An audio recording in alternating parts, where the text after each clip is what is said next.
Hey guys, what's up? My name is Emily Kern and I'm a professional photographer located in northern New Jersey. Today we're going to be talking about photography accessories. I'm super excited for today's episode, so let's get started.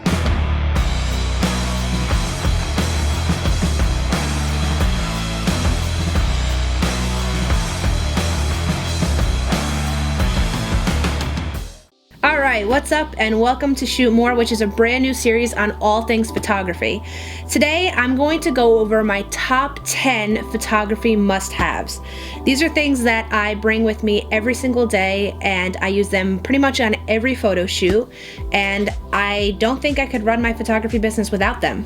I'm going to try and leave a link for everything I talk about in today's video down in the description below in case any of you guys are interested in checking them out.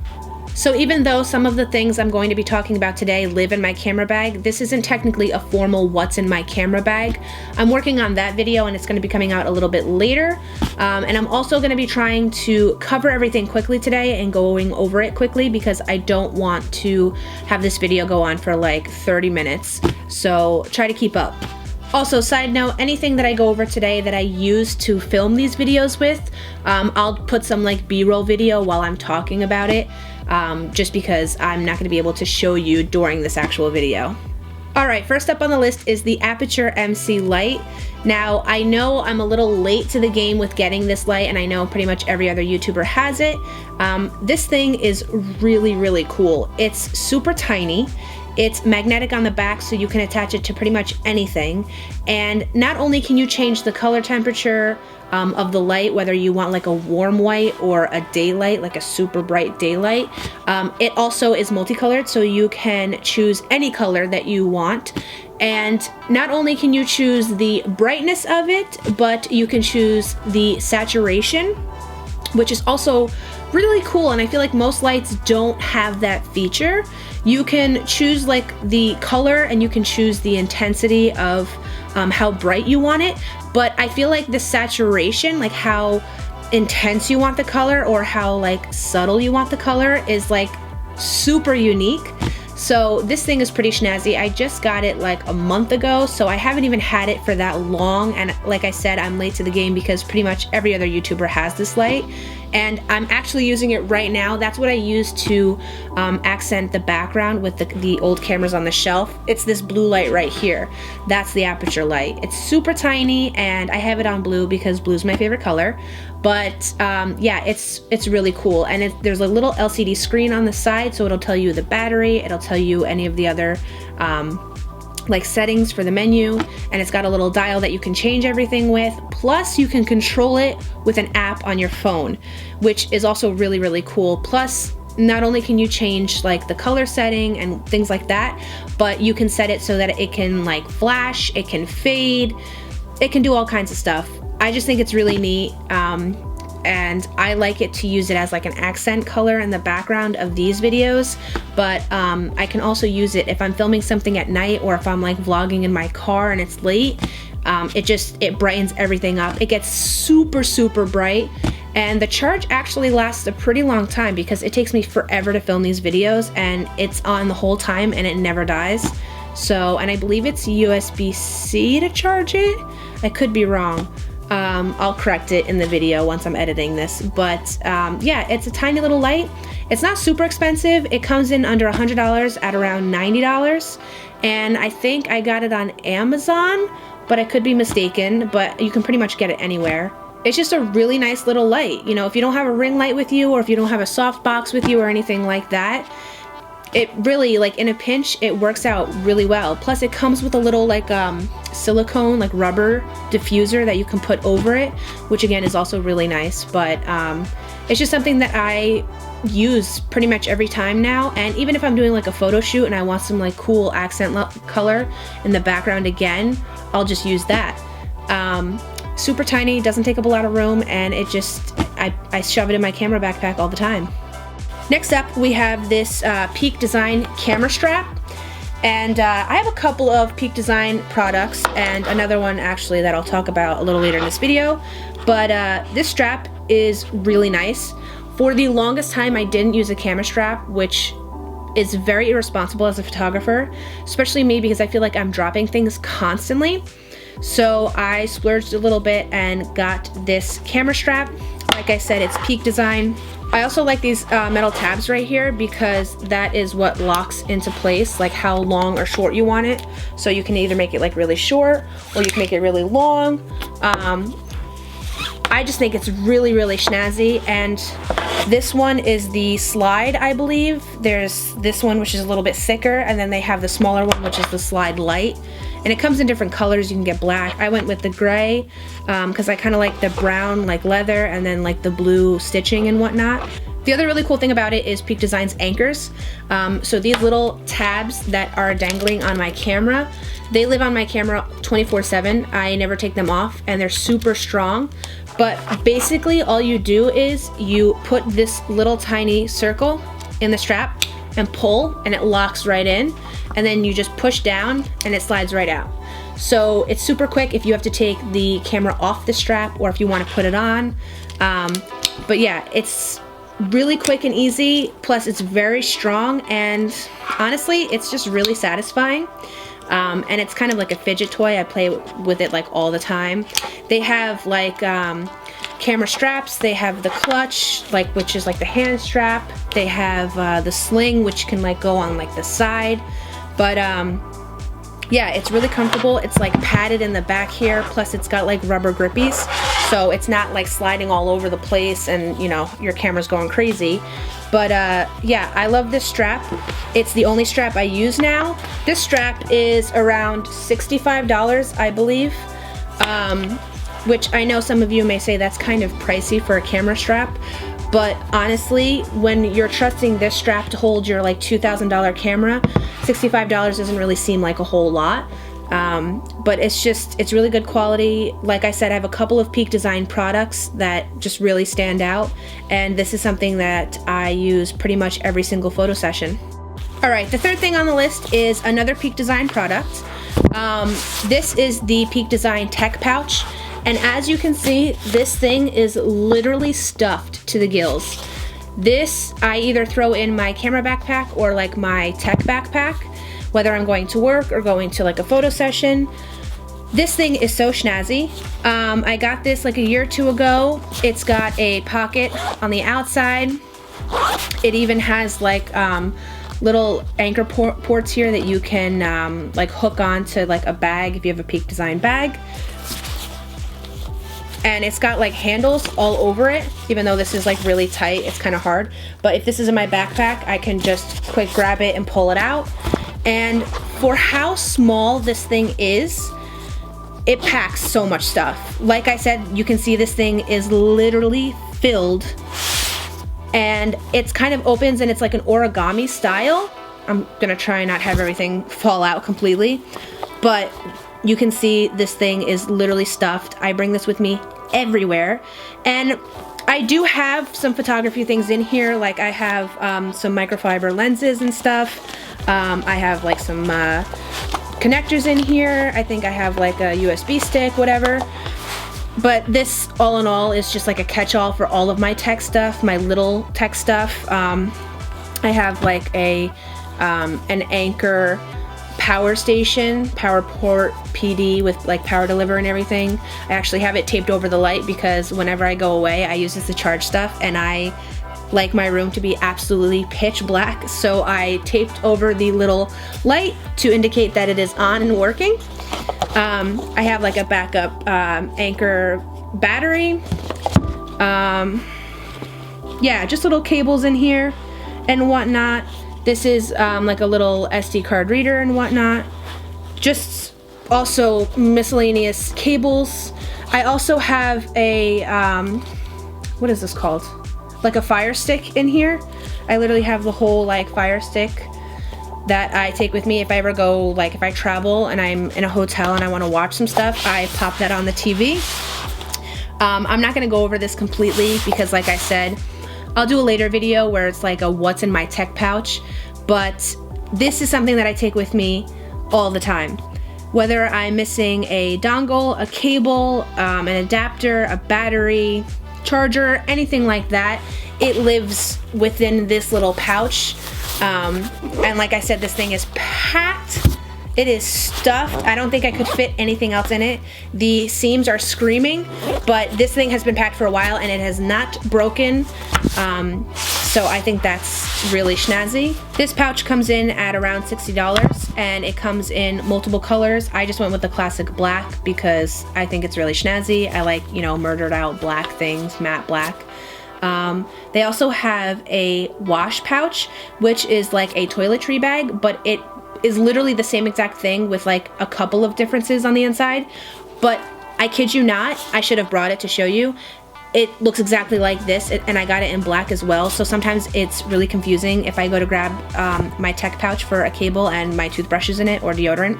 So, but like I said, I have a couple of Peak Design products because it's just amazing quality, it's a great company, and they really gear their things towards creative people and photographers and videographers and whatnot.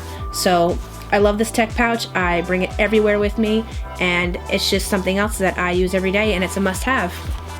Next up is probably the second most important thing a photographer can have next to their camera, and that is an SD card. I know this looks really tiny and doesn't look super important, but trust me, it is. An SD card is essentially what you store your photos or your film on. You pop it into the side of your camera, and every picture you take gets put on this SD card, which then you put on your computer, and you can edit your photos and whatnot from that point on. But SD cards are super important. You can't really do anything without them, and they come in all different shapes and sizes and all different brands. There's Lexar, there's SanDisk. Personally, I use SanDisk, the SanDisk Extreme Pro. This is a 64 gigabyte one. It even comes in like, I even use the SanDisk micro SD cards. This one is 128 gigabytes. I have everything from like 32 to 64 to 128. I think they even go up to like a terabyte, which to me is crazy. To have a terabyte of storage on something this size blows my mind. But yeah, this is anywhere from like $19 to like over $100. I believe the 128 gigabytes, which is what I'm using to film this with, so that's why I have a 64, but the 128 gigabytes are around like $35. So again, they're not super expensive, but I suggest if you are in the market for getting a new SD card is just do your research. If you like a specific brand, then go for it, but I tell people to do their research because your SD card is very important, and if you don't splurge and you go with a cheaper route, then you run the risk of damaging your SD card or possibly losing your SD card. And I don't mean like physically losing the SD card, I mean like losing the files on the SD card, like all of your photos or all of your videos. So just make sure you get one that's pretty durable, pretty well known. You also want to make sure it has enough storage for whatever you're doing. If you're just taking some photos, then you could probably get away with like a 32 gigabyte or 64 gigabyte. If you're doing something a little more involved with like recording video, especially if you're recording like 4K footage, then I would probably splurge and get like 128 gigabyte or maybe 256 or 500 gigabyte. You could even get a terabyte if you wanted to. But also make sure that the read and write speeds are pretty fast, especially if you're filming videos, like again 4K footage. You want something that's able to record quickly or take photos quickly, and then also when you're uploading it to your computer and whatnot, you want it to, you know, be somewhat fast and not super slow, because that just takes so much time and ain't nobody got time for that. That brings us into the next thing on our list, which is probably the third most important thing a photographer can have, and that is an SD card case or holder, whatever you want to call it. Making sure your SD cards are protected and all in the same place, because like I said, SD cards are small, especially if you have like a micro SD card. They're teeny tiny, so you just want to make sure you have a good holder or case that is durable and you don't lose it or it doesn't get crushed or anything like that. This one specifically is a Pelican SD card case. It holds all of my SD cards. Not all of them are in here. Some of them I'm using currently. I have some 64 gigabyte and some 32 gigabytes in here. But as you can see, it holds a good amount. Plus, if you see the little indents in some of them, they also hold micro SD cards, which is also really snazzy. This one might be a little overkill. This is Pelican, so this one specifically is waterproof and crush proof. When I'm dealing with clients' photos and potentially like hundreds of dollars worth of work, I always opt for more reliability and protection. That's why I went with this one. I know it might be overkill that it's like crush proof and waterproof. You can get all different kinds. You can get like a soft SD card holder. You can get a smaller one if you're just using micro SD cards. You might need a bigger one if you're doing like CFast cards, because those are pretty big. But this one was only like $20 to $25. You can see it's kind of beat up, it's scratched. I use it constantly. I'm going in and out getting SD cards, but at least I have that peace of mind that they are safe and protected, and they won't get damaged, or God forbid they do get wet or they fall into, you know, some type of water. At least I know that my SD cards are protected. The next thing on the list is a hard drive. This specifically is the Samsung T5. It's a solid state hard drive, so it's a little bit more durable, it's a little bit smaller, but that means it's a little bit on the pricier side.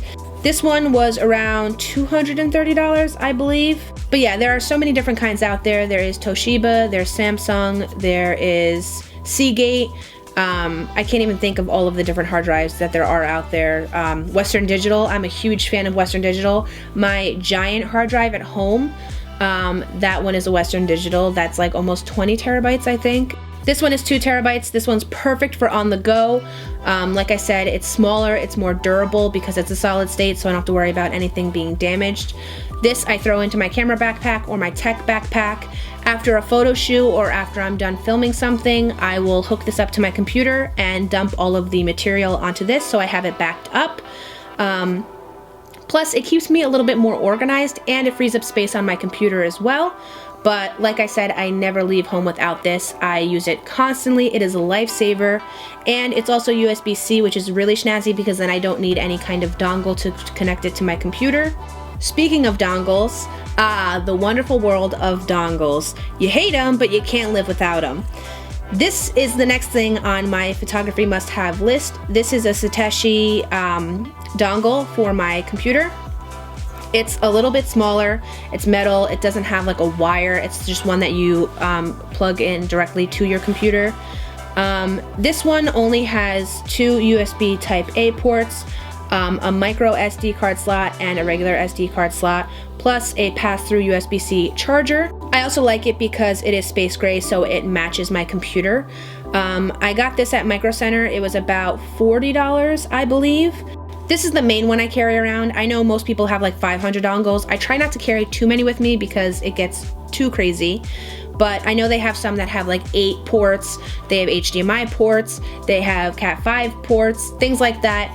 Basically, for my day-to-day use, and if I go on a photo shoot or anything like that, this is basically all I need. I have the ability to plug in a USB type A thing into it, and also I mainly use it for the SD card reader. So the fact that this has 2 slots, so if I have to bring my drone or my GoPro, I can use the micro SD card slot, and then of course just I can use the normal regular SD card slot for anything that is with my camera or vlogging or filming. But yeah, I recommend getting a dongle, and it doesn't matter which one you get. You can get one that is huge with 500 ports, like your own little hub station, or you can just get one that's pretty neat and small like this. I got this from Micro Center. Like I said, it was like around $40. They all vary in size and price. Whatever fits your needs best of what you're going to be plugging into your computer, then have at it and get whatever you want. But specifically this one fits my needs just fine. It's a Satechi, like I said. I don't know if there's like a legit name for it, but you can go on Satechi's website and look up all the different hubs and dongles that they have. The next thing on my list are these Zeiss lens wipes. Now, this is something pretty simple, but I feel like it's pretty important actually. I know you can have a lens pen, which I have, and you can have a microfiber cloth, which I have, but these are pretty small. They're pre-moistened, or whatever you want to say. Sorry for saying that, if that's a trigger word. But this is a box of 100. I got this at Walmart for like $5. I kid you not. You can get like a box of 1,000, but the box of 100 is perfect, honestly. And then they're just these little wipes. You tear them apart, and then you bring them with you. I keep them in my car, my tech backpack, my camera backpack. Sometimes I'll throw them in my pocket. I'll keep them in my drawer, my desk. I basically always have them with me. Not only are they perfect for my actual lenses, for my cameras, but they're great on everything else. I use them for my phone, my iPad, my computer. I can use them for my watch. You can even use them for like sunglasses, or I use them for my eyeglasses. They are really small. They are perfect to throw in whatever bag you have, and they don't leave those annoying streaks, which also really bothers me. But yeah, literally for $5, you can't beat it. We're getting down to the end here, I promise. The second to last thing on my photography must-have list is my iPad Pro. It's got stickers all over it because I love stickers. I collect them, I make them. Actually, all of the stickers on the front here are all stickers that I have designed, which you can also purchase as well if you guys are interested.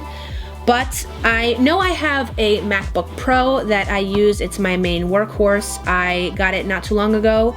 My 2012 MacBook Pro 15-inch crapped out the middle of 2020 last year, and I panicked because I needed it with everything that I was doing. So I went and picked up the new 16-inch MacBook Pro in space gray, of course, because I'm a space gray kind of girl, even though my phone I just got is Pacific blue because I thought the blue was really snazzy.